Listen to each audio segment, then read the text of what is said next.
A good horror game is something special. It is able not just to challenge us with its gameplay or tell a good story, but to scare us, to haunt our dreams and idle thoughts, even to make us question our own perceptions of reality.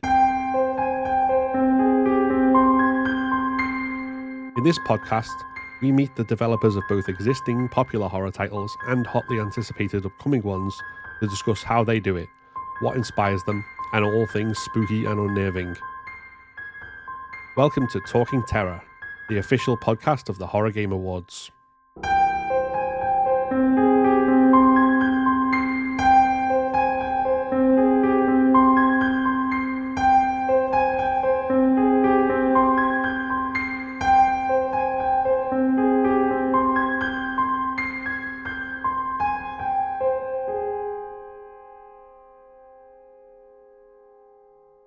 Hello and welcome to Talking Terror, the official podcast of the Horror Game Awards. I'm Phil. And I'm Ash. And we're delighted today to be joined by Nick from Night Signal Entertainment and our special celebrity guest, Bink, who made an appearance in the most recent game we were just talking about before we started recording. How you stuck a head on a tiger's body? Yes, our cat, whose name is Big, we put her head on, a tiger's body, photoshopped onto it, for the Yule Cat of the Home Safety Hotline DLC, and so she's officially a little cryptid now. Yeah, I'm starstruck. Just starstruck to see her presence. Now she's just gonna. Oh, that's good. That's a good place for you to perch. Yeah, that's pretty good. That's a pretty good spot to settle. Well, I think she's interested in the conversation and all things horror, clearly. She's So officially part of the podcast. So yeah, I'm Nick Lives with Night Signal Entertainment, and we created me and David, who's not here, are the two team members, core team members of Night Signal Entertainment, which is a horror indie company, and our sort of inaugural release as a company was Home Safety Hotline, which is a call center horror game where you diagnose what monsters might be inside people's homes. So it's a very like Papers, Please-esque experience, but through like an analog horror lens, and is the main reason I'm here right now, because people seem to like it. So yeah, it's us. We're people. Oh no, Home Safety Hotline is brilliant. I love how a simple a concept it is, so well executed. Like the idea of it just being like figure out what the beast is and give them a diagnostic, like a treat the symptoms sort of thing.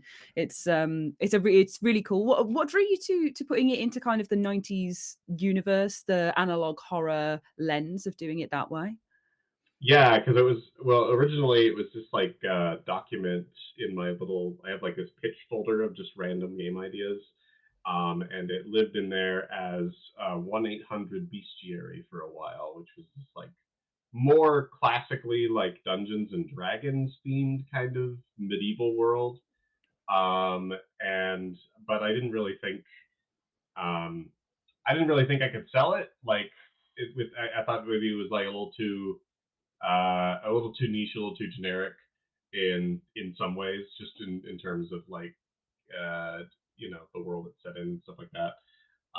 Despite the kind of comedic angle, and then at some point, I don't remember when. I think it was after we released another horror game called Night Signal, which is before we like founded Night Signal, the company, which is why we named it after that. People in the YouTube comments of YouTube videos that covered the game were like, "This is a very analog horror-esque," and I was like, "What's that?" And so I looked it up and discovered the wild and wacky world of analog horror. Fell in love with Gemini Home Entertainment in particular, and thought that would be a really fitting like marriage as a theme, because it's very like it takes that mundane feeling uh, of just sort of like watching something educational and turning it into horror, which I found very novel and very and because it was like still like fairly fresh, like this these videos had only come out like a year or two ago at the time of me discovering them. I was like, oh, okay, I see. There's like an opportunity here for someone to make a game that has this vibe that because I hadn't seen a lot of games like that really captured the analog horror spirit. I think at the time there were the games that captured it the most completely were more specifically inspired by um, other series that I wasn't as into, like Mandela Catalog. I think that's the name of it. Mandela Catalog is like the one that seemed to inspire a lot of the kind of much more like I don't know if you've seen like there's like there's a whole like subgenre of horror game that's just like answering whether something is a human or not, and that's I think that there was a couple of games like that out there, but nothing that captured the pseudo educational spirit of Gemini Home Entertainment. So Yeah. um, so we swooshed on in there and we we Yeah, it got rethemed real our weird with game. it. Yeah, got weird with it. One thing that was kind of surprising about uh, taking that on as a theme, though, is that it actually allowed us to start the game it to, for lack of better words, in a boring way, because that's just kind of like the expectation in that genre is that you start with normal stuff and then you build towards the creepy stuff. Hmm. And so I was initially really afraid of starting the game out with just normal like entries. Because the first day you don't get any like supernatural entries whatsoever. Um, and I thought, oh, people are just going to bail before they even get to see any creepy things. Um, but that was me also underestimating that people also actually liked the diagnosing style gameplay in and of itself enough that got them through the first day by just sort of and that and the promise of spooky stuff Yeah. does have a power as well. Yeah. Yeah. Um, I like the whole idea of as you say, like kind of stumbling into the genre almost accidentally, like discovering like the certain aesthetic, and then people go, "Oh, this is this thing," and you go, "Oh, this is what I've been doing. I'll look this up and kind of go with it and go from there." Yeah. Because that's kind of like I think, yeah, if you go into like with a kind of clinical eye and you're just like, well, I want to do X, Y, or Z genre, versus if you're kind of more creative and just thinking of something that happens to fit in with this and it kind of all clicks together organically and obviously created some magic from there. So oh yeah, that's my favorite thing creatively, when things just sort of like slot together perfectly, that you like when you're sitting on a bunch of different things and you're like, I don't know what I'm going to do with this, but maybe it'll come in handy someday. And then when that day comes, it's extremely satisfying and feels like I'm not a religious person, but it feels the closest thing to like like fate for me anytime it happens. It's very satisfying in like a cosmic way. It's like, oh hell yeah. Oh, it's like this theme was made for this idea. I just didn't realize that these two would marry so Yeah. well together. I think Um, I have to jump in because I have to, because A, yeah. you've already mentioned Dungeons& and Dragons for one, and B, you're talking about, like, divine intervention and fate. Reading the art book that comes at the end of the game and seeing the exact monster manual that I used to draw pictures of, like, monsters and stuff growing up, and that you had used it as inspiration for this game, I was like, literally, it was amazing. So I love the idea of like it was just such a niche reference that that totally, like, I was like, oh my god, this man is me in another universe. But like it was very cool to see. And I love seeing that the Dungeons and Dragons vibe came into it for a horror game as well, because I think the crossover of dark fantasy and monster making is super duper strong. And that book in particular is so uncanny because they're all like hand drawn 80s Uh-huh. references. They look weird. They look like medieval cats sort of things. So I love that that was the draw from for some of your inspiration. Please tell me more. Tell me more about this. Oh yeah, yeah. Like, well, as I mentioned, I'm sure as you know, I mentioned in the art book. It's sort of, it was like a gift from my grandmother. It's actually something she used to have, something called a prize basket, Mm, where she'd do little games for the family, and mostly for the kids' benefit. And they would, and if we won a game, we got to choose something from the prize basket, which is usually just stuff that she went and found at thrift stores. yeah. And so she had no idea what it was. She was just like, I don't know, this is a book about monsters. That sounds like something that some of these kids would like. And, Yeah. and I didn't know what it was either. I didn't know, that it was like tied to a role playing game, what a role playing game even was. I was just like, monster book. I love monsters. And Same, same. yep. Yeah, yeah. It's like Oh, it's it's such a fun discovery when you're a kid. You're like, they make yeah. entire books about these things. Yeah. I don't know what all these stats mean. I guess somebody's tracking all their power levels, Like, and where's that's just a cool. beaver or a pig or something? I want to know what their stat is. Yeah, all the like regular animals are in there Yeah. with it, so it makes the other things feel more real. Because you're Yeah. like, well, they got regular animals in here, so Yeah. clearly the monsters, are normal in this world. So it kind of just paints a picture of their world um, without actually knowing the specifics of it. Like, I guess it's kind of in that way also fun to find things out of context. I think that's one thing that um, both analog horror and like the Monster Manual, I guess in retrospect, kind of share, is that they're both kind of like, they generally involve you learning about a world in like a third hand way. Like, you've basically received something from this world. You don't really have much context for it, and you're left to put together the pieces, and it's very satisfying to, I guess, narratively make connections based on third hand info, um, or second hand info. I don't know. But uh, yeah, no, the Monster Manual stuff definitely like kickstarted my love for horror in general as a kid, because that was an easy segue from there to like, oh, they make books about monsters. They also make movies about monsters. These are called horror movies. You are not allowed to watch them, which Yeah. made them all the more enticing.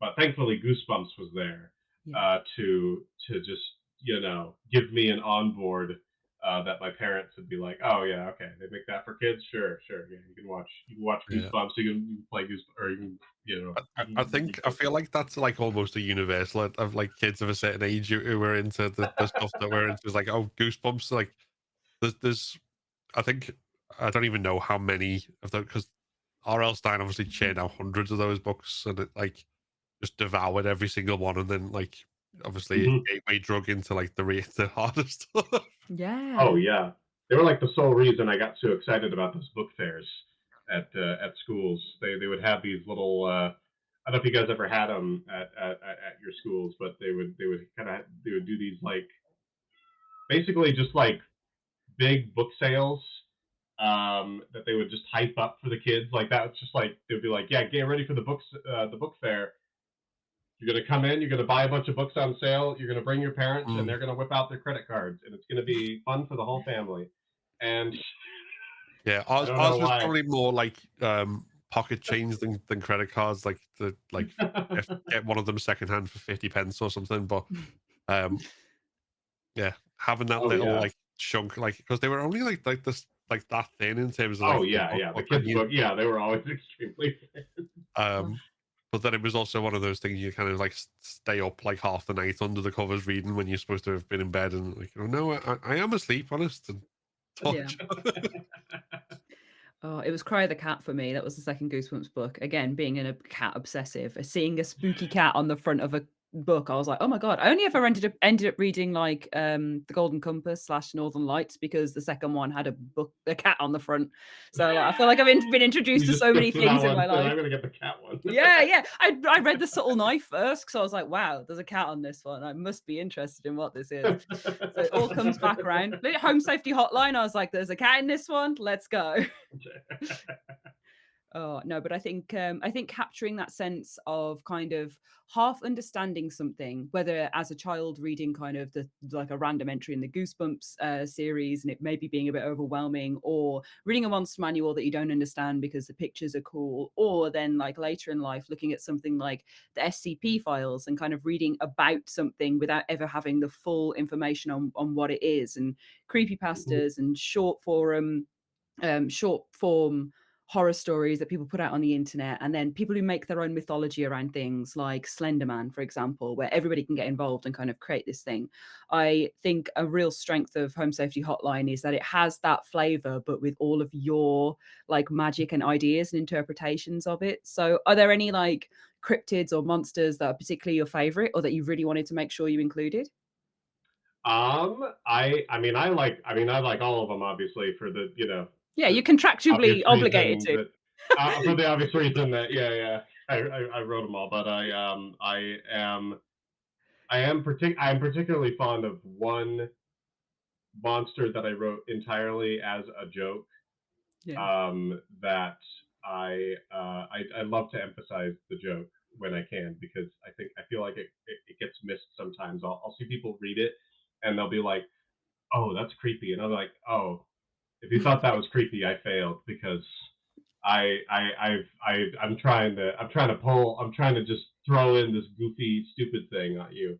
But the Dreamweaver in Home Safety Hotline, which is described to be a giant spider that weaves your dreams into reality, but it also causes you to only dream about everything being covered in webs. And so it is a giant spider that makes giant webs, in practice. And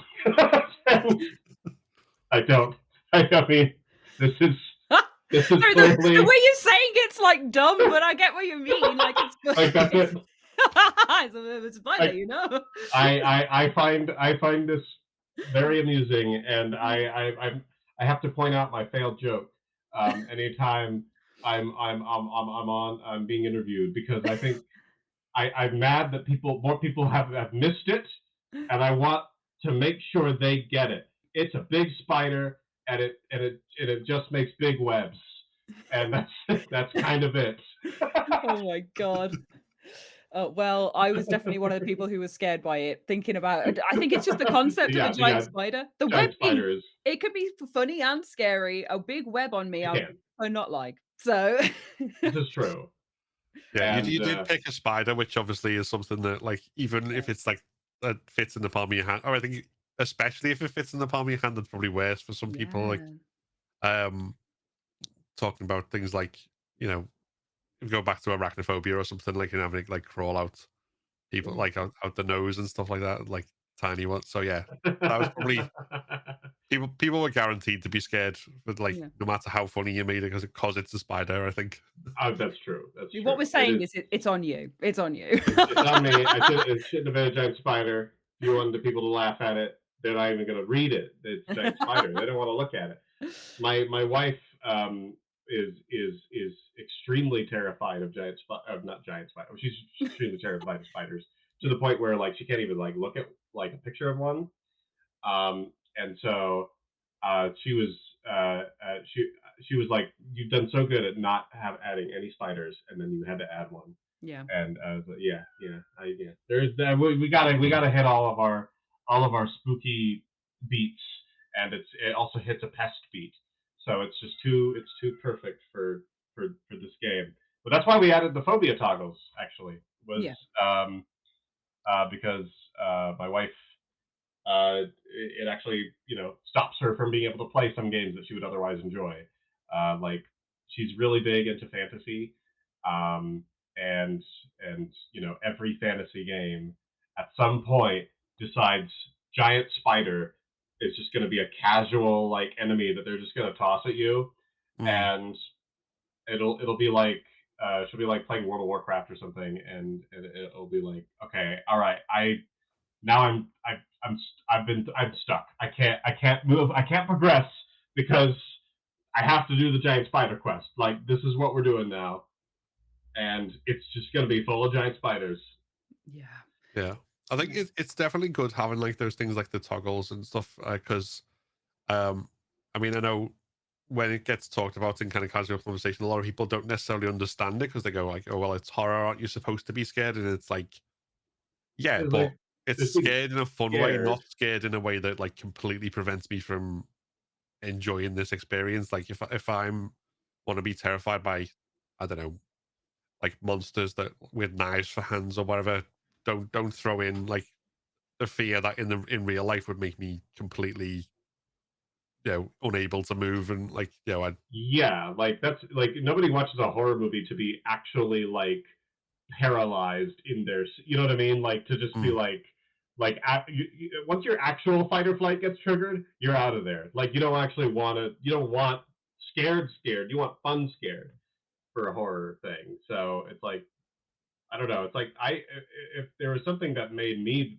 feel that way, I just wouldn't watch the thing. Like I just wouldn't. You know what I mean? Like if it Mm. like I think I remember the one horror movie I like stopped halfway through watching just because, not because it was scary in the sense of it being like, oh, this film is so well crafted that it scared me. It's just like the topic is too scary for me personally. Is the dentist, Oh, right. and it's just because it really leans into the types of things that you would be afraid of if that idea freaks you out. Like I think the movie opens with something that's not even like a horror movie thing, but they just decided to like portray it in this extremely gory, realistic way, where a dentist who's not paying attention while he is about to like inject novocaine into this kid's mouth or whatever, uh, like misses and like jabs his cheek or something, like something he just sort of misses whatever he's doing, um, and they created this whole mouth prop to stab and have it burst out with blood, and it was like, oh god, no, that's already like that's too much. You've poked at it too potently for me. That's I can't think about this. Oh, so we're not gonna have any, like, injecting cheek monsters coming up in more Home Safety Hotline editions. I guess I wouldn't be the one to portray it. Maybe I mean it would be good. It might be therapeutic if I did it. Yeah, there you Um, go. and I'll be less afraid of it after having made it. But for those who aren't, who did not uh, create a therapeutic gum stab monster, they'll have the option to turn it off. So Yeah, everybody yeah, for wins. sure. I wanna ask you more questions about a certain aspect of your game, but I don't want to give spoilers to anybody who wouldn't have played it.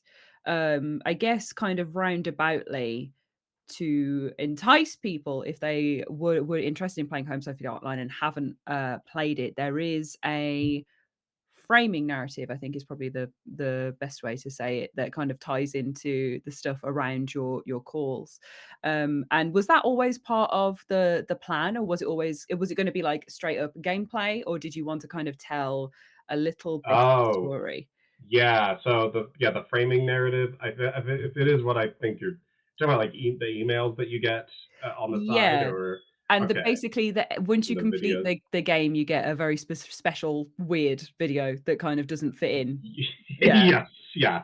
So some of that, so like the email stuff, that came up like while we were developing the game because we were realizing that the gameplay routine is, while fun, it's very repetitive, and so we need to give the player like breaks in between, and so that's where the like day-to-day system came from.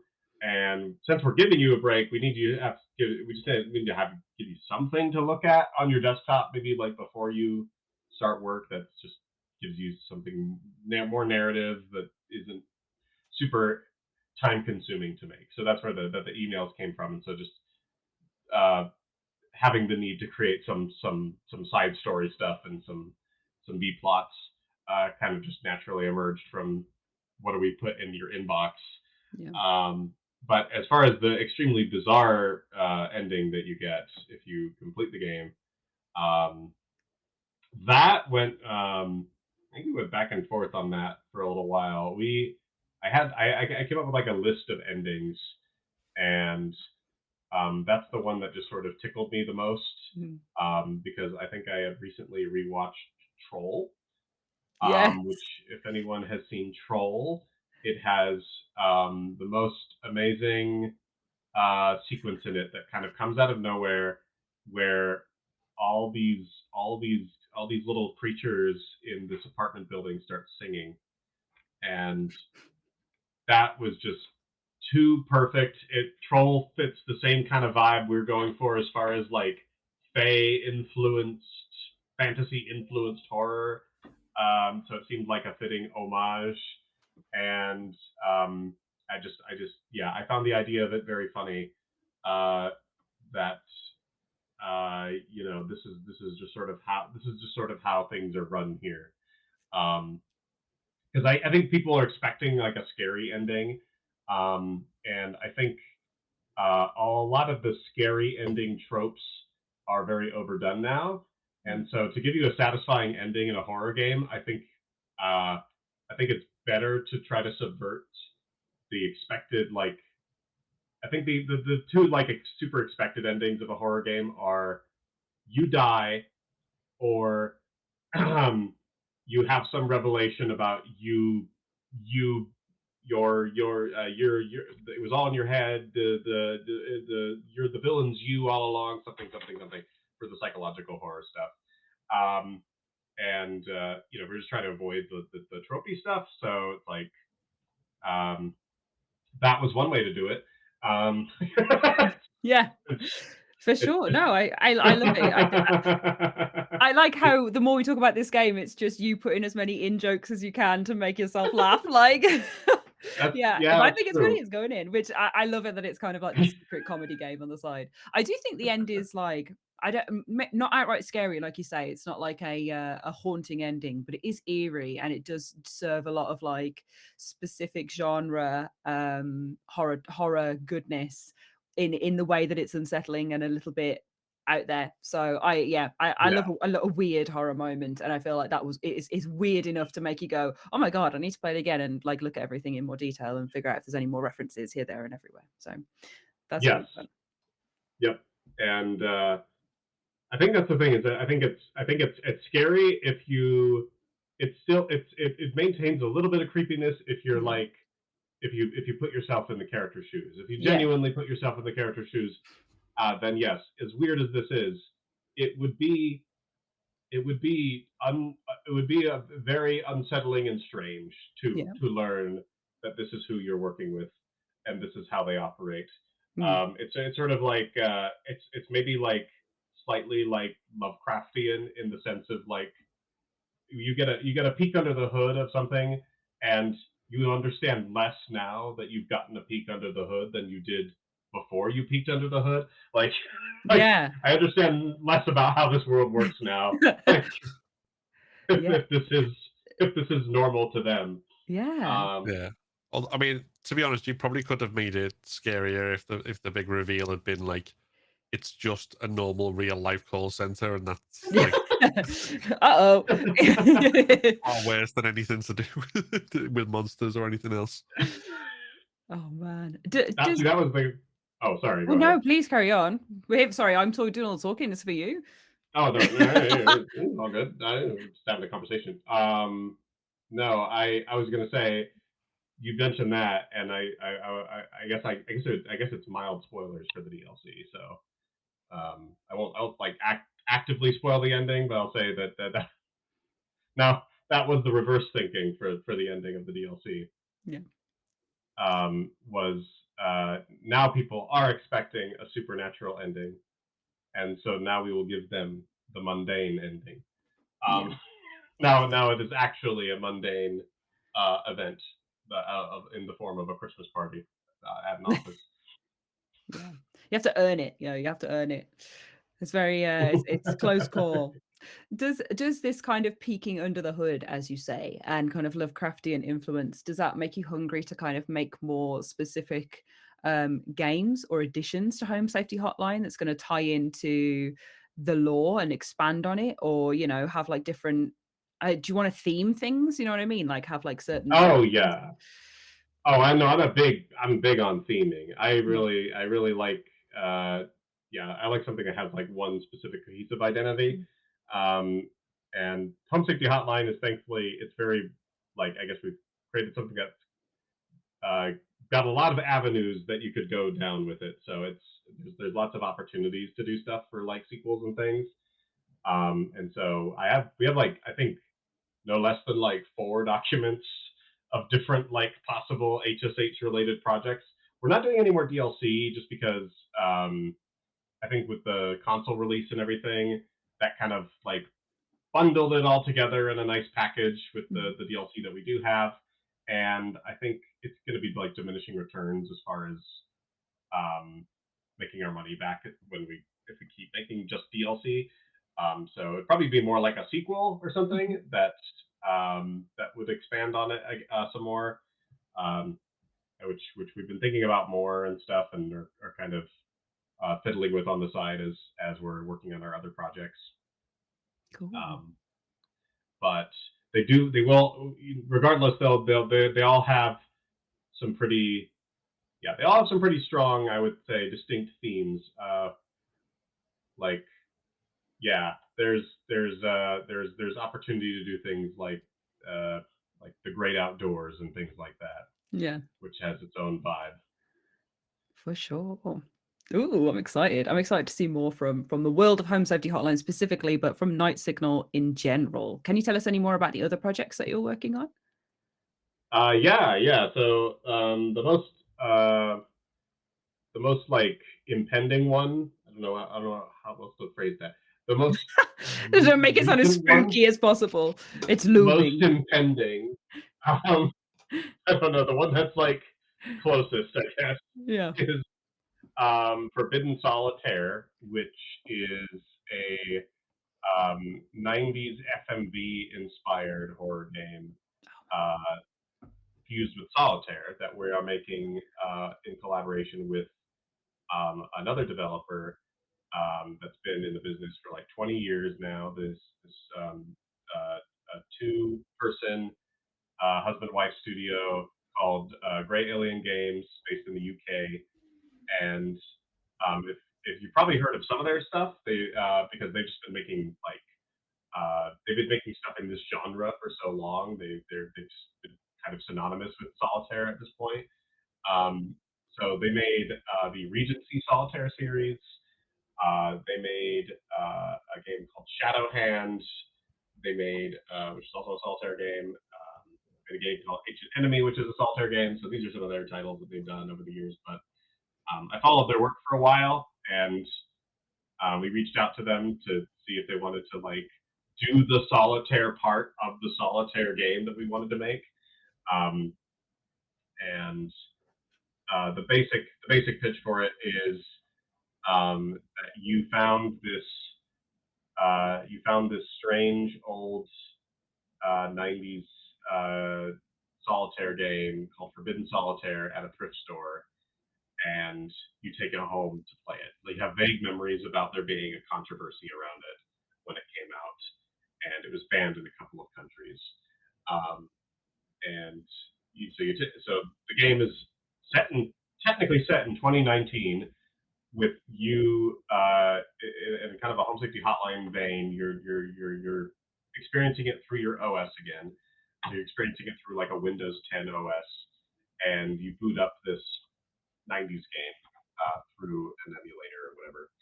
And as you're playing through it, your sibling, who you're told about this game and also has vague memories about seeing like commercials for it and stuff, starts doing research on the side. So um, you're getting kind of messages as you play telling you about the history of this game, and like as you get deeper and deeper into the game, you discover more and more about it, Ooh. why it's so controversial. Yeah. So kind of like a tiny bit of Among Ashes sort of flavor where that's like a game where you play through the computer screen and your friend is playing at the same time and sending you messages and you come out the game to like Oh, read them. But like it's not the same thing, but it's like it's a really great one that I think because it's like a meta game where you come away from the screen and walk around your house as well. Um oh, okay. but I honestly I love Among Ashes. I think it's a really good like a great meta game, a great idea, and it's really cool to hear something that's going to like bring that flavor, especially with Solitaire because it's such an old classic as well. We need the mind what's it called? Minesweeper game next. That's what we need. Oh yeah, yeah. Forbidden Minesweeper coming Yeah. up after. I also like that, like you mentioned, obviously the FMV style element, and like I Hmm. think I've seen a couple of games that have like brought in like FMV stuff to like modern games, but I think there's still something about like the classic ones and like that era where the video was like, it was video, but it was not quite that good quality, and like there was an uncanny feel to it as a result. Is that something you're going to be trying to replicate? Oh yeah, yeah. No, I have. We're taking a lot of inspiration from like. I guess when I say FMV, I should clarify. So less of the live action stuff, but there's some of that just because what we do. We do a lot of that anyway. But in the game itself, to give it that kind of cursed game feel. It's a lot of like janky CG. So it's like think like early like Blizzard cutscenes. Think the CGI like swooping camera cutscenes from like games like Phantasmagoria and things like that. So it's taking a lot from different FMV games of the kind of mid '90s and just kind of fusing it into one vibe. So I've been having a lot of fun doing something I don't normally do, which is working in 3D, and the process for that is very fun because it's all pre-rendered. It's supposed to look pre-rendered, like pre-rendered CG from the '90s. That's fairly equivalent to a lot of just jankier looking real time stuff now. So what I'm doing is I'm taking a lot of I'm doing some modeling myself for like monster heads and things, but I'm sort of just slapping them on bodies of a lot of like student made work on like Turbo Squid. It's like I'm grabbing random like 3D models that I can find, and I'm usually looking for ones that are a little more primitive looking. And so it winds up being a lot of like so a lot of people who made things and put them on online for free when they were like in college learning 3D. Your your work is extremely useful to me right now. Um, it's Get all it coming together uploaded. now. This is Yeah. another fate moment for me. I think it feels very fun to grab these things that I think I guess I assume haven't really been used because of their kind of primitive look, and Yeah. See, now they have a home. yeah, when you said janky CG as well, like I kind of thought, like when you mentioned obviously early cutscenes like Blizzard and stuff, I was thinking the opposite. I was thinking like um in the '90s in TV, whenever TV shows had the inevitable playing a video game in VR episode, and there was something. They have extremely like fake looking gameplay. Yeah, Oh that yeah, that was what kind of sprung to mind, and I was like, oh yeah, I can see the vision. it's it's very very much all that kind of stuff. It's everything's very very gloss. I crank up the gloss on everything. Everything has the same material. If it has a better material on it, I rip it off. I put on a basic material and just turn glossiness to high, and everything's really shiny and round looking. It's very much leaning into that aesthetic. Um, and some people, I think people have the common one people brought up when they look at the game is that it reminds them of Seventh Guest specifically. That one comes up the most, Yeah. and That's a huge compliment because yeah, that's definitely what the era we're trying to evoke. So um, yeah, it's a lot of fun. There's going to be in fact the FMV stuff itself is actually because the developer we're working with that we're making it in their engine because their engine is built for this in-depth solitaire gameplay that they've refined over the years, but it can't handle video.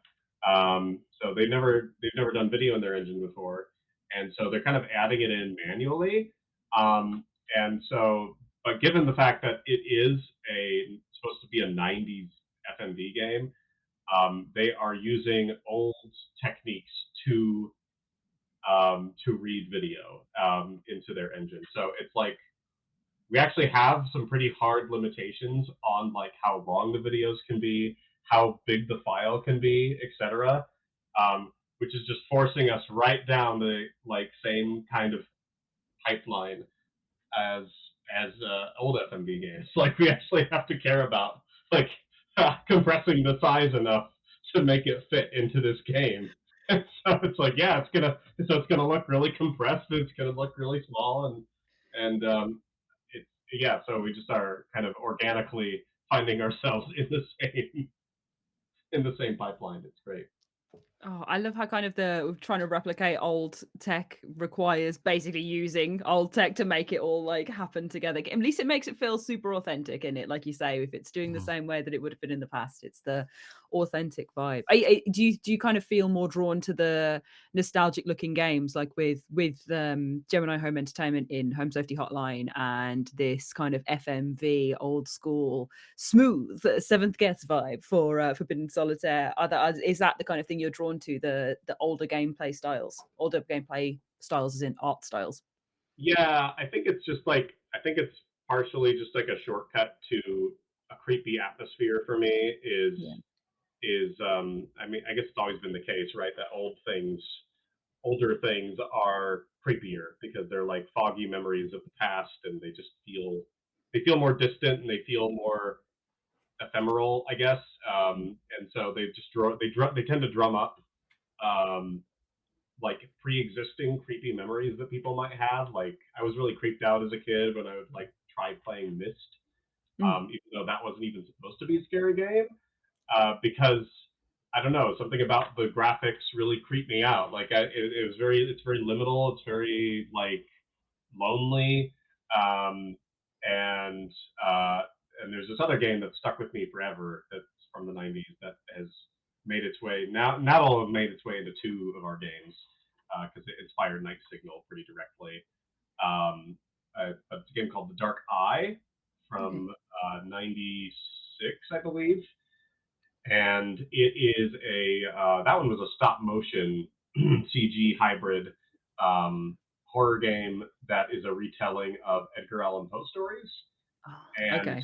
we had a copy of that game growing up, and I thought it was the scariest thing I've ever seen. Like it's just like the weirdest, most unsettling characters. They all have like no eyes, um, and they're all obviously very fake and phony looking.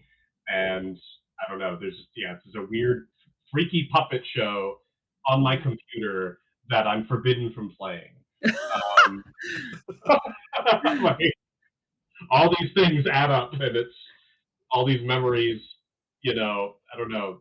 When you're trying to create something creepy, I guess it's just easier to draw from the past because that's just where a lot of the more visceral creepy memories are. Because I guess when Yeah. you're a kid, you're kind of scared of everything, um, and when you're an adult, you're just scared of you're still scared, but you're scared of more boring things. And Yeah. uh, so which there's still stuff that's like in our games. It's drawn from stuff we deal with like in our regular lives now, but like that gets all filtered through the more uh, more entertaining, I suppose, lens of creepy monsters and things like that um, in those nostalgic eras. Yeah. They're trying to figure out if you have a house full of ants or a boggart sort of thing. Uh-huh. Yeah. Because like in Home Safety Hotline, they're part of the like the vibe of the way the entries are written. That does take a little bit from um, from my like everyday life in the sense that the fear I'm trying to recreate with the way those are written is the fear of learning something and learning how dangerous the world is. Mm. Because that's always been freaky to me, and it still happens to me. Like I think it was like a year or two ago where I was sick and I had a tub of that stuff that you like. I don't know what it's called. You know that the goopy stuff that you put on your chest and it kind of Vaseline. like opens up your airways. Vicks. Oh, This, Vicks, yeah, not Yeah, Vaseline. Vaseline with smell in it though, so Phil's halfway there. I grew up and you know my parents always had like a tub of Vicks around, and anytime we'd be sick, they'd like grab some and put it like under your nose.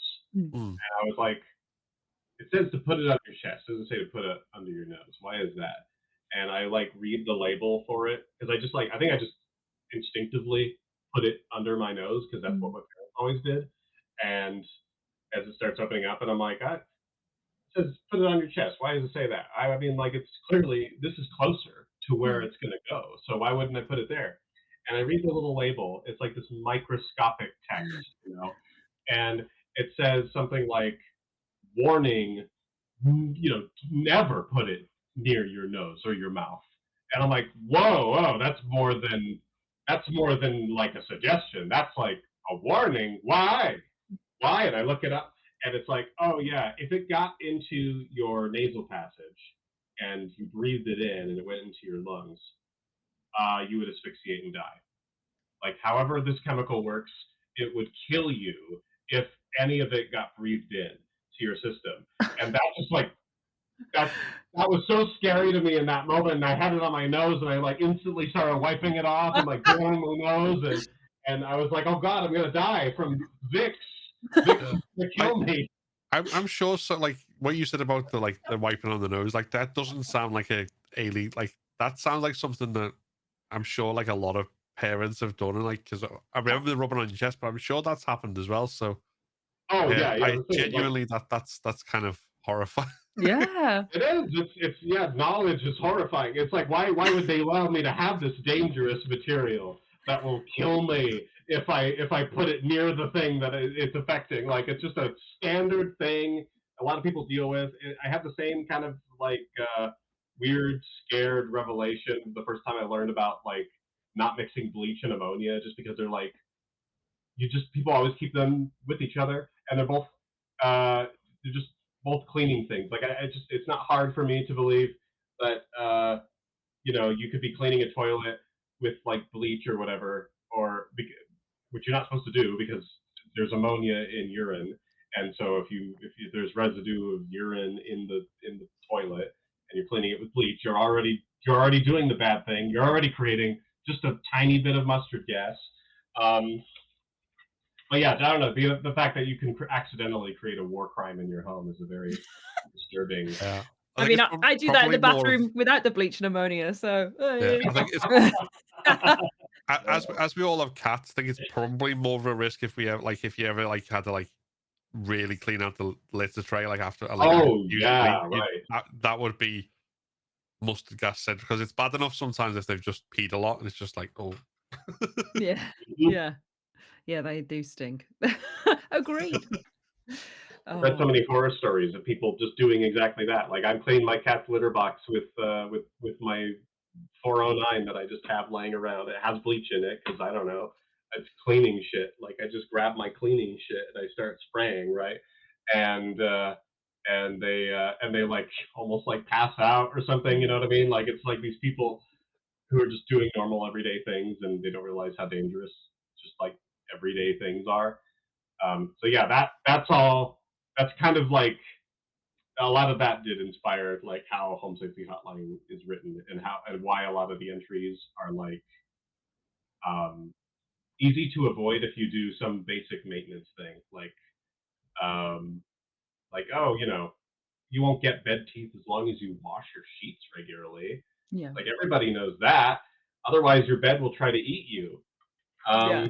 Um, like, Bed teeth is particularly horrible, by the way. Just like just putting two very normal things together, but making it nasty is bleh. It definitely captures that secret horror of stuff. Even cat litter as well, without even the bleach. Just cleaning up cat litter, you can get toxoplasmosis, which is a horrible oh, I didn't disease. know that. Oh, Yeah, geez. Oh, and it new can fear yeah, unlocked.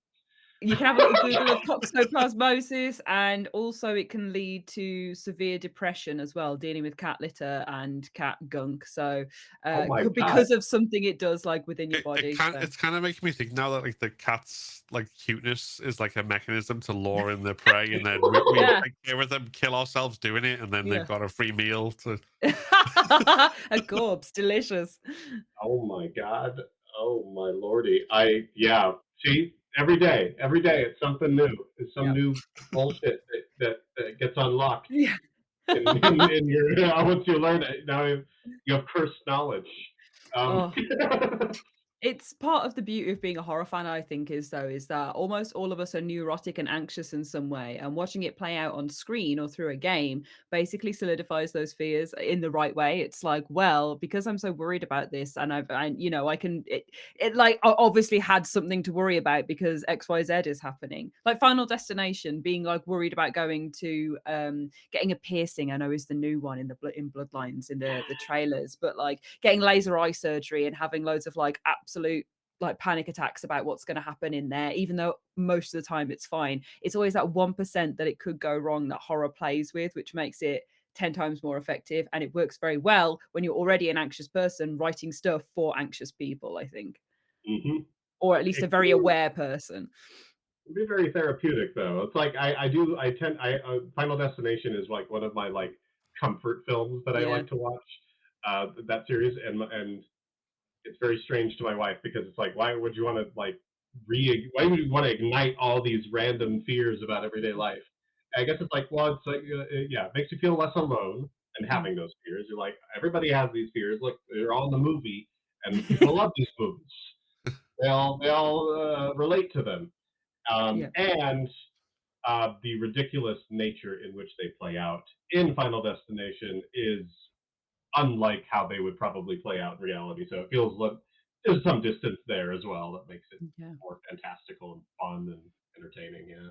Yeah, yeah, you have to really go. But what if the race car came off the track and then it crashed into the pillar and then the pillar collapsed the whole building and then also we tried to run and a rock fell on our head. Like it does it does at least Every make it little feel. all the Rube Goldberg style Yeah. deaths are exactly, which is, yeah, that's how we catastrophize in our heads. But like seeing it put on film looks ridiculous, and so I guess it reminds you too. Yeah, you're being ridiculous. Like you know, it's not going to play out exactly like that. But Yeah. what if it did? Yeah. What if it did? And you would be right to worry about it. And here's all the ways that you can now apply the knowledge to be able to get away from it as well. So perfect. It's especially with and Home Safety Hotline again, it's like leave out your bowl of milk and you're fine. Like, don't worry about it. If you don't know, these are all the terrible things that will happen to you. Exactly. Yeah. You just gotta learn. You just gotta learn all the things you gotta do. You mentioned when talking about the solitaire, like that's kind of like the most impending, as you phrase it, like Yes. game. But like that kind of implies obviously there's like a few other things kind of Yeah. working in the background. And you mentioned if there's two of you or two main like people in it, like how do you balance kind of what you're Um, working on versus like kind of I imagine if your mind's anything like mine, it's also like, oh, this idea we could do this and this and this and this. Like that's true. is there a way of like balancing that, or is it just like have all the ideas but only do one at I didn't mean to hit my microphone. Only do one at a Um, time. that's a good question. I'll have to tell you if I figure it out. But I right now it's it's a little bit chaotic. But like, to be honest, with Forbidden Solitaire, that one. So we were before that we were working on our next main project is this game called Please Insert Disc, which is a basically troubleshooting your PS2 simulator. Um, and Yes. so you get the red screen of death on your not PS2, your legally distinct PS2, and you basically go down a rabbit hole of trying to figure out how to fix it and sort of awaken something within the console in the process. So we were working on that first, and that was going to be our most impending project initially. And we it was sort of we were sort of struggling with developing it as quickly as we thought we would, because it's a very weird. It's a game that takes place entirely within menus, um, and it's just hard to design puzzles in that space. And so I wanted to have something else that we wouldn't be primarily like. So I'm program. I do programming, art, and writing, and my business partner David does a lot of the business logistics, music, and sound. And so I needed we wanted to have something else kind of actively developing, just because we're a small studio and it's just good to have um, a regular release schedule, so that we're not relying solely on the income of one project. Um, and so Forbidden Solitaire came out of that, where it's like, okay, so somebody else has already, designed this solitaire engine, basically, and like Solitaire is like known, like they can handle all the design and all of the programming for that, and we would just do the art. Um, and then the part where I messed up is that then from that point, the scope of the game just sort of crept up a little bit, because we released the trailer for Forbidden Solitaire, and it got way more attention than we thought it would. And so now we just sort of pivoted to like, okay, all hands on deck for Forbidden Solitaire now, because I took on more art tasks for that than perhaps I should have. And so Please Insert Disc will be following that. But Please Insert Disc is sort of like, it's sort of being simultaneously developed, in the sense of anytime I don't have something that actively needs doing for Forbidden Solitaire right now, because like a lot of it is still kind of in the hands of the designer and the programmers, who are they're sort of working on their end, and so some stuff might not make sense for me to work on yet. Um, at that point, I kind of switch over to other projects. So it's just kind of it's a weird balancing act of like, thank you. Also, hi, this is my wife Courtney, who is also Carol, as you probably Hi, can tell. Carol. Oh my goodness. Ah! I didn't realize your wife was Carol. I've seen Bink. I've seen Carol. This has been great. I've seen Nick, obviously, but please Yeah. carry on. Sorry. No, you're good. You're good. You're good. I guess that's the boring answer. Is just that it's sort of like, it's just sort of like whatever needs doing, and we do probably start more projects than two people can reasonably handle. But it's we like to have multiple things that we know we can jump into, and we're also very creatively driven people, which means anytime we get bored of a project, we just start to work on it slower. So I would rather we just have something that you're creatively interested to bounce to, and kind of simultaneously build up a bunch of little things at once, than kind of lag for too long on one thing. So it's yeah, that might be a bad way to do it, because I've seen other studios who have much more regimented kind of work routines that clearly are doing well at keeping up the actual releasing thing at a good pace. Like I think one of the studios we look to for inspiration as far as how to do that properly is Strange Scaffold, who did Click Holding, Life Eater, El Paso Elsewhere. I mean, they've been releasing like 3 games a year, which is actual insanity to me. So no way we can hit that, because I think they do a lot of. I think they outsource and do a lot of contract work and stuff to make that happen. Which we're trying to be better about. But anyway, I know we're just getting into the nitty gritty production, uh, just like production schedules and shit like that. But it's part of the business. So It's interesting it's to hear because you don't hear many people talk about it from like the as in as a normie non-game dev, as both of us we don't know all the ins and outs that happen on the actual side of getting a game out there beyond the I've got a spooky idea, I'm going to put it on a disc. So like uh, all the nitty gritty is definitely interesting, and I know we have other developers that watch these podcasts as well. So obviously, I think everybody likes hearing everybody's process as well. oh yeah. Yeah. It's also kind of, again, like, as someone who has far too many ideas, like more than like I can feasibly handle at one particular time, it's good to know I'm not alone in that. So Yeah. Yeah, we're a little scatterbrained sometimes, but yeah, I feel like it could be. I think part of it is that we're also partially fueled by wanting the process to stay fun. We don't want to make the process unfun because at that point, why don't we just get real jobs? Um, like Nobody wants that. we don't want No. that. we Nobody know. wants to get a real job. Yeah. But like, as long as we're going to do quote unquote fun job, Yeah. it should be fun, right? Like, why not? Like, it should be a fun process. Like, there was a project that we came off of a few years ago. This isn't our first company that we've been a part of, where it was a lot of like multi-year projects, and I just remember feeling completely battered down and drained by the end of each of those projects. And so like that we're just trying to move away from like one like feeling like so beat down by the end of a project that you don't even want to even look at it anymore. Mm.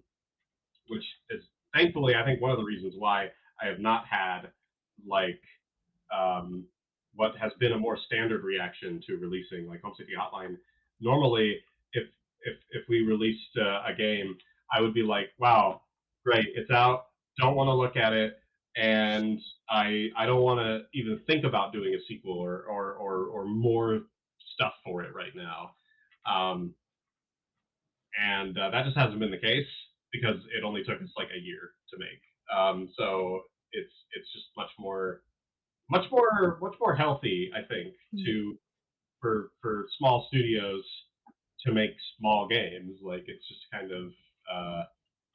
of makes better sense financially and better sense for for our health to to work on things in a way that's you know um, not super high risk and not super high stress in terms of the actual work. And like one thing I'm really proud of is for Forbidden Solitaire, um, that ethos has been reflected in the developers we're working with Gray Alien Games.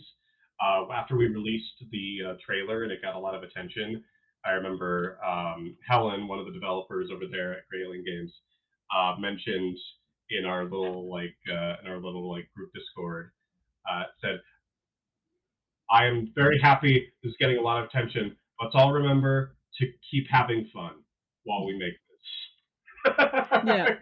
He's like, I fear now the pressure has increased and now everybody will get stressed and it will be just work and we should just try to keep it fun while we're doing it. Yeah. And that's going to come through in the game, in it. Like when you have fun with something, when you get a little goofy with it, when you be able to inject your sense of enjoyment into something, you definitely feel it tenfold. And that's the point of horror: is it's DIY, people coming together, making something fun, spooky, eerie. Yeah, I'm a big fan of the let's keep it fun mindset for sure. Mm-hmm. I feel like that part of horror is like under discussed, Mm, is that it is often it is often very fun. I feel like people get really hung up on the horror has to be scary thing, and that mm, actually scared me like away from doing horror for a while. mm, Um, like the first horror game that we put out, Night Signal. I I remember that whole process. It took way longer than it should have for like as short of a game as that is. It's like 45 minutes, the actual game. But like it's because most of the process of making that game was me trying to figure out how to make a horror game specifically, and a lot of that was stopped. A lot of that was like constantly blocked by being like, well, this has to be scary. Yeah. Is that scary? Will it scare someone? People won't want to play your game unless it's scary. Yeah. And I feel like dropping that mindset was way better in the long run for like, it's like horror is more than that, right? It's not just does it scare you or not, because stuff like Evil Dead exists, stuff like Troll exists, stuff like, like there's a lot of, it's got other branches, and Yeah. people are just there for the vibe sometimes, Yeah, there's a lot of the tongue-in-cheek stuff as well. Like even on stuff which is kind of quote unquote serious horror. Like particularly, I think if you look back to like the decades when we like grew up with it and sort of the 80s horror, 90s horror and stuff, there's a lot more of that kind of tongue-in-cheek, a bit cheesy, a bit hammy, and Hmm. it's better for that. I think. I mean, I like something that'll like put the chills up my spine as much as anything, but I don't mind at all if I can also like laugh along the way as well. It's something, whether it's just because it's like completely absurd or something happens in a horrific way, but it makes you laugh out loud or something like Oh that. yeah. Yeah. It's just part of its identity, right? Like it's I don't know if you saw, did you see, I was very excited for this reason when a move the have you ever seen Psycho Gorman? Yeah. Which, so that director, they put out a new thing this year, and I was so excited to see it, and they didn't even release it in any of the theaters in Utah because Utah Oh. were, I guess, too lame to Welcome uh to being from the UK. We only get it like 3 months later, man. I can't. I don't oh, want to okay. hear Oh, this fair complaint enough. about Utah. I guess that's a whole different paradigm, yeah. Um, But but it was called Frankie Frico was their new right. one, Okay. and it was like based on those, like, I don't know if you've ever seen. There's this like famous old '90s commercial for how perplexing it was. Some late night '90s commercial for a hotline um, called uh, something similar to Frankie Frico, just like Yeah. Freak Frank or something. And all the commercial tells you is, this is a dancing freak. Call this number. Yeah. Frankie Great. Freak. Oh, he's the dancing freak. Call 1-800. Blah blah blah blah blah. And it's like, what is this? What is going to happen if I call this number? And so that Frankie Freako is about a guy summoning a bunch of weird freaks into his home that trash his home when he calls Okay. this number. And it's it's great. It's mostly just goofy nonsense, Yeah. um, but it still gets the horror label for vibes and gore and Yeah. puppets, and so It it's sound like, it sounds very like Psycho Gorman was like labeled a horror movie because it's got like a big zombie man looking thing in it, but really he's what is it he keeps saying that he loves? He loves like bitchin' babes or something or hunky boys. I love oh, hunky hunky boys. boys. That's what it That's is. it. That's right. He loves hunky boys, not bitchin' babes. Yeah. That's right. It's, no, I love stuff like that. I feel like that side of horror has been a little underserved lately, Mm. but Yeah. I'm glad to see when things like that are popping up. There's a new Toxic Avenger coming out soon, so there's more of that kind of side of it getting Yeah. represented lately. But Yeah. Killer Clown's getting its own game. Alan Wake 2 having a whole musical number of people just doing little jig. Like that I love sold it. me. I haven't played Alan Wake 2 yet, but I think Play it. it was because of the Game Awards that Mm. they like played that song, and Yeah. they were like, "This is from Alan Wake 2," and I'm like, "What? Alan Wake 2 has Yeah. some crazy song in it?" Like, and It's I heard so it's like a silly. musical segment. I'm like, "Oh God, that's perfect. I want to Yeah. see that." Have you played Control? Oh, I did. I started playing through it recently, Mm. sort of in anticipation of playing Alan Wake 2. So I like Yeah. bought both of them, and I'm like, I should play Control first since that came out first. Yeah. And that one's very interesting too. I do really Remedy really does have a very specific like noir fun like style that's very over the top, and I forget I forget that they do that. I forget that that's like a thing of theirs, and it's very fun to see their personality shine through in that. For The sure. SCP element of that is also, of course, quite appealing. Yeah, appealing. Oh my god. Yeah. Uh-huh. No, it's super Lynchian, but, like, there's a bit well, you won't have got to it yet if you've just started playing, but there's loads of great humor in there, but there is a bit at the end that is musically focused, that is it's just it's where the inspiration for doing another musical number in Alan Wake 2 came from, and it's sublime. It's just so Oh silly. my god. So you got that to look Okay. forward to as well. You got 2 musical numbers in your life. Oh, okay, okay. I am glad you said that because I think what was I was starting to fall off of Control just because I'm not super into the I think it was starting to get repetitive for me, so I was like, okay, maybe I'll put this down for a bit. But knowing there's a musical number waiting for me at the end is Yeah. motivating. That's Yeah. extremely. Now I'm like, hold on, okay, okay, Yeah. maybe I should see it It's through like then. I will warn you, it's less singing and dancing. It's less singing and dancing than Alan Wake 2, but it is just Fair enough. it's a very cool set piece set to a song that comes out of like nowhere. And yeah, it's a very good sequence. I'm like Control and Alan Wake 2, love them. So if I think get to that point and then make your decision because And you can then just figure it mainline out. the main story, get there, get your music in. That's fair. I am very grateful, admittedly, for the option that I saw Control provides, which I assume other Remedy games probably do now as well, where I guess they let you like if you really aren't feeling the combat, you can just turn on like Yeah. basically invincibility and just sort of plow through the story that way. I think that was the part that was. I am very bad at combat games. Yeah. And so I think that's what was slowing me down. So now knowing that's at the end and that's an Yeah. option, I'm gonna Easy at mode. least see through it for Let's the go. narrative. Yeah, Yeah, for sure. it's Oh, amazing. um, so yeah, it's I think just kind of bringing things back full circle. That whole idea, I think, probably underpins a lot of stuff. We like because yeah, people think of horror. People think of like it has to be, um, you know, constant nerve wracking, gut wrenching terror, and I really do like if like, something will pull like a surprise scream from you in 1 minute and then a surprise laugh another minute and just go, like I've had that way like even for something like a gory death or something and like but it's done in such a way that like the thing that comes out of you is like a guffaw. It's like that kind of you know um sorry for that guy but that was funny kind of thing that Do we get a guffaw? Because that's a huge compliment. A guffaw. If we got a guffaw, yeah. I'm over I the mean, I moon don't want to go. I don't want to go about too much that. into like the def what class is a guffaw versus a cackle versus whatever else. But A guffaw. Oh, geez. Ooh, Oh, that's better than a chortle, I would say. At least it ranks up on the you got guffaw at the top, I would say. Well, yeah. you got raffle at the top, if that counts. But that's not a sound. That's not an automatopoeia, so it doesn't count.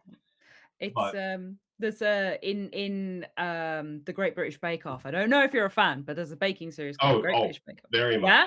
But Yes. The Hollywood handshake, it's Phil's guffaw that we judge things by.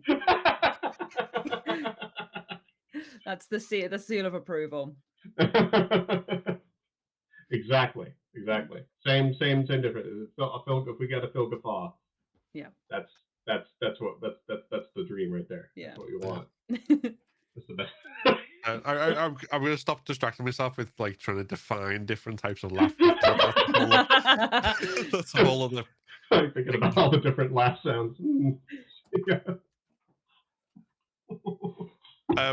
So I mean, as far as things stand for you guys now, you were saying because before we were talking, I was looking at the website, and I think it was lining up. Please insert this because like almost implying that like that's coming next.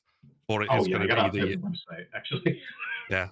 So it's going to be the solitaire is going to be your. Sorry, I keep forgetting the Oh yeah, impossible For Forbidden Solitaire. forbidden solitaire. I don't know Yeah, why yeah. the word forbidden is just like kind of blanking out. Yeah, but that's going to be your most kind of the one that's coming out next. Is that got have you got a Steam page and everything for people to wish list on it? Yes. Yes. Yeah. There is a Steam page. There's a trailer for both Forbidden Solitaire and Please Insert Disc. But prudently, please for Forbidden Solitaire, go wishlist that as a priority because it's coming. It's coming. It's impending. It's happening.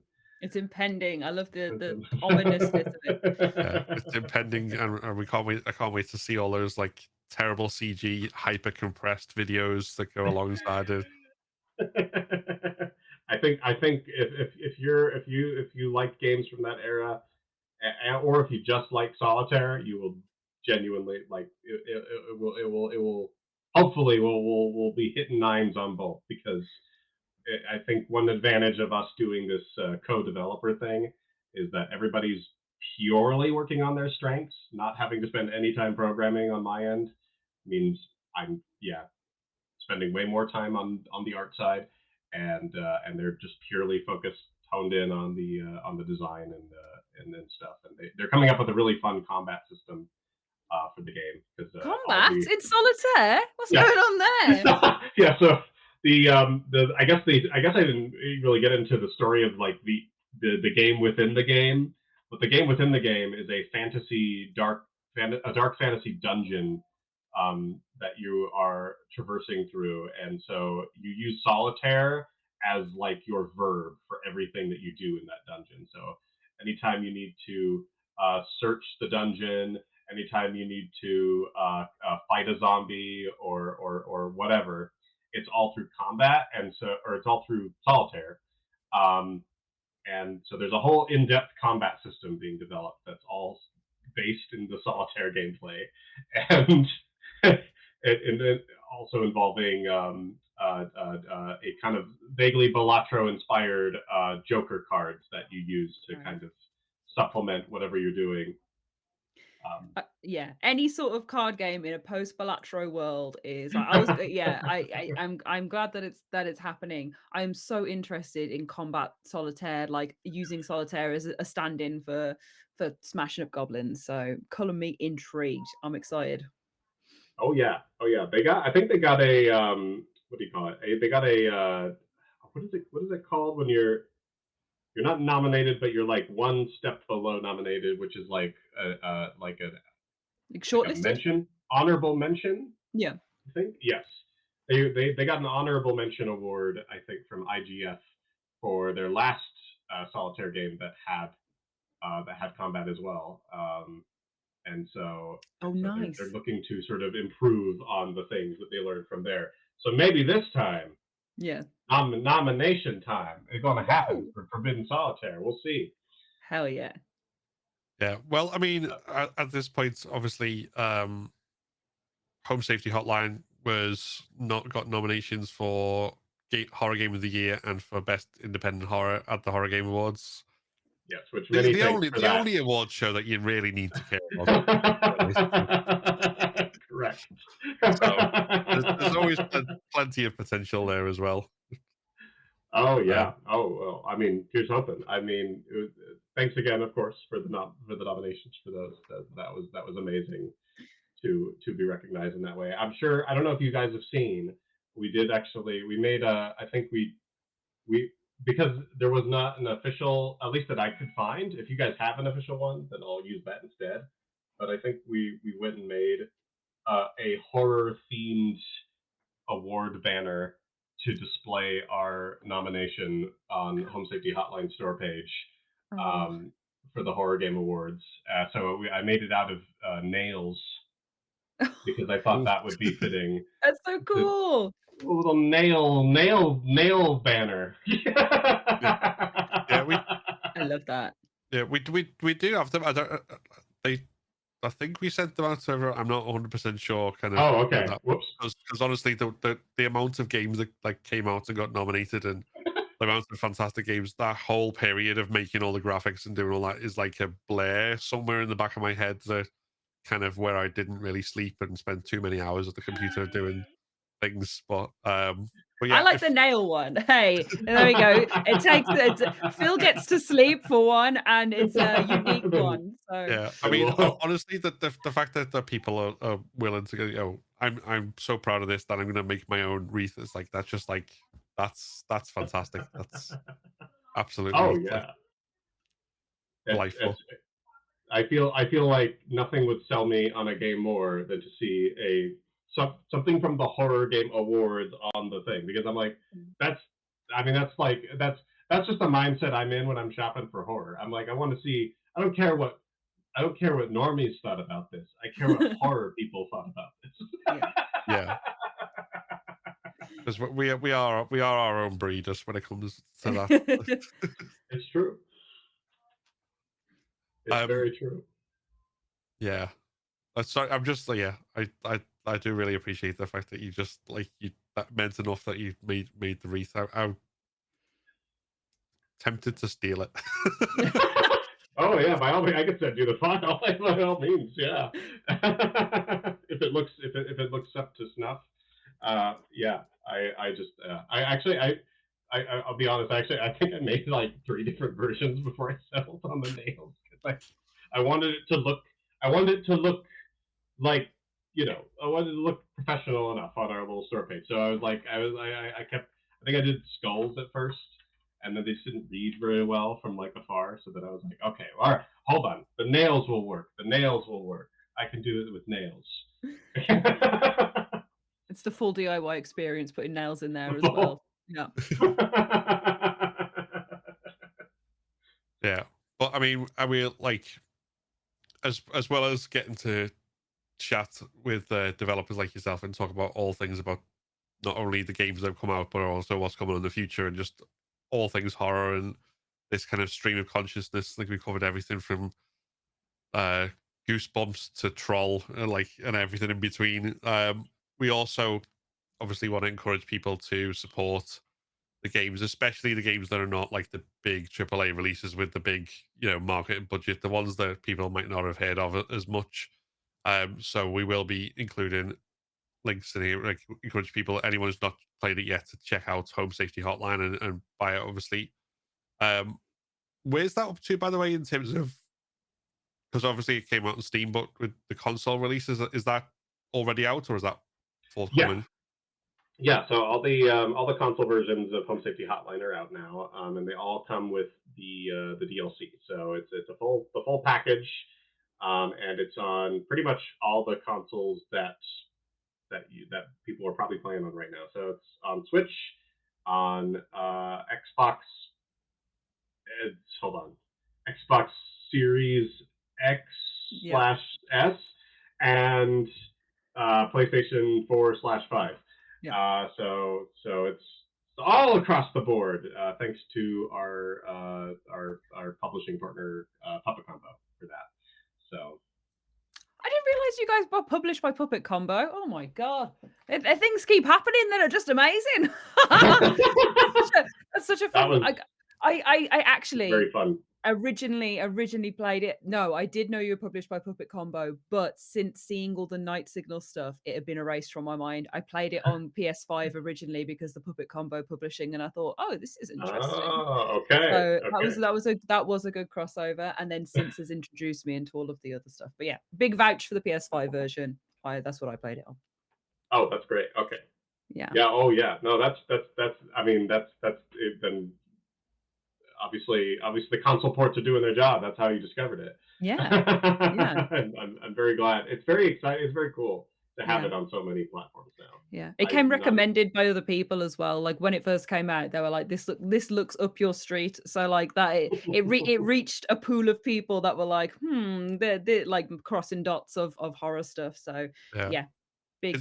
thanks It's to good to have the multiple portals, because I think, um, like those of us who are lucky enough to be able to play stuff on Steam, and that's fine. But then if you've got other like mates who are into horror or whatever else, and it's like, but they've only got a PlayStation or only got an Xbox, and it's kind of like if it's stuck Yeah, on limits to like, what oh, you can. you can't play this thing, but I want you to because it's a great thing that like I like it, so you probably like it, and Yep. yeah, That's why I'm waiting for. I don't know if it's happened yet, but I'm waiting for mouthwashing to show up on consoles for that Oh, exact reason. it's Because I'm so like, good.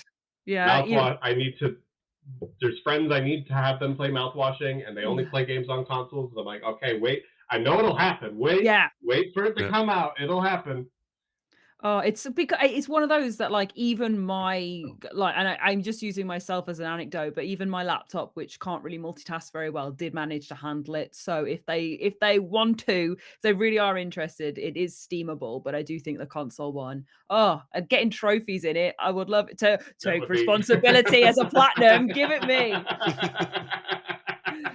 Oh, the good stuff. Yeah, yeah, we were completely blown away by that when my wife and I played through that when it went after somewhat shortly after it came out. I think she had heard about it. I think uh, pretty much purely through like all the TikTok content that got made of it. Yeah. It like went really viral on TikTok, and also incidentally introduced me to what's her name? Hold on. Oh, I'm sorry. I'm gonna be so mad if I don't remember her name. What's Imogen Heap? Yes. Is she the one who plays She's Anya? she well no it's actually she's actually completely unrelated to the Oh, game, but for some reason all of the TikToks about mouthwashing use a song from 2005 or so yeah. from this artist named Imogen Heap. Named the song is called a Headlock, and I've never heard of this artist before. Like I've gone all these years without ever hearing this, and that song slaps so hard. And for some reason, it's because of the mouth. It's so thanks to the mouth washing community. I now have a playlist of Imogen Heap that I listen to sometimes. Um, so, random Sick. recommendation for Headlock by Oh man. Imogen Heap. I like It's my mind instantly went to, "Oh yeah, she must play Anya," and then realized, Anya is like a Polygon creation. As I said it, I was like, "That probably isn't right." So yeah, I'm gonna have to listen to these mixes then. I'm on board. they all latched onto this song, and I'm not exactly sure why. Maybe the lyrics resonate somewhat with the thing. I think it's just for vibes. Yeah, It's got a spooky vibes. It's a spooky vibe song, and very it good. slaps. So it's good. This is why. This is why things happen. uh, but yeah, I think encouraging everyone, like if you're able to play Home Safety Hotline, please do. There will be links in the description, as well as links to wish lists. Forbidden Solitaire, which I remembered the first part of the name of now. And also, please insert disc. Are they just wish listable on Steam at the moment, or do you Yeah, also? yeah. Because I know some Yeah, sites yeah. have No, wish yeah. lists No as word well. of console stuff yet. We'll cross that bridge when we come to it. But But yeah, yeah, just very much looking forward to seeing what they do. And as Ash has mentioned, that the solitaire combat system is Yeah. definitely one we're kind of like, hmm, how's that going to work? We're very intrigued to see how it all comes together. oh yeah, oh yeah. No, I think people will be really pleasantly surprised, and we're working on the scripts and stuff for all the weird meta story. So if you liked Home Safety Hotline's meta story, and if or if you like solitaire in general, I feel like there's gonna be something there for you. Like it's gonna we're gonna cross the bridge of a couple of different we're trying to cross the streams of two types of game players again. So Oh my god, the Carol verse is expanding. Long live Carol. oh, she'll definitely have a cameo because of course. Yeah. Well, it's been an absolute pleasure to talk all things horror, and like it's always good to have these conversations where you never 100% know where they'll go and what topics they touch. But we, oh like I yeah. say, had a lot of fun and definitely cannot wait to see what comes next. So thank you very much for that. Yeah, Thank Thank you. you. Thank you for having me. And thank you to everyone who watching this. And again, support the games, do the wish list things, buy the games that are already out, and we will hopefully see you for the next one. All right. Take care, everybody. Bye. This has been Talking Terror, the official podcast of the Horror Game Awards. Thank you very much for listening. Check out the links in the description for more info on where to follow our guests in order to support them and keep up to date with their work. The Horror Game Awards will be airing live on YouTube. Make sure you're subscribed to the channel to avoid missing out on what promises to be a very exciting night of awards and game reveals, as well as future episodes of this podcast and other content. Thanks again for joining us, and we hope to see you next time.